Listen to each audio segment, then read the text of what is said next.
title, The Voice in the Vent. It started last night. I heard a whisper. Not from the hallway, not from outside. From the air vent in my room, I froze. The voice was soft, but it said my name. Meerab. Over and over again, whispered like a song. I ran to the vent, heart racing. Who's there? I yelled, no answer, just silence. The next night, it came back, but this time, it was louder. I'm coming through, the voice hissed.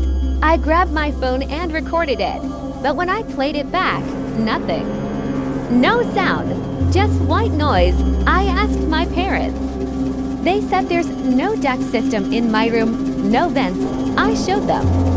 But the vent it was gone, vanished. Now, every night, the whispers grow closer. I can hear footsteps under the floor. I can feel cold breath on my neck. Tonight, I'm not alone. The whisper isn't in the vent anymore. It's inside my room. Meerab, let me add double quotes it says. I look in the mirror, but I'm not alone in the reflection. Something is standing behind me, smiling. It wears my face, but not my eyes. I blink, it doesn't.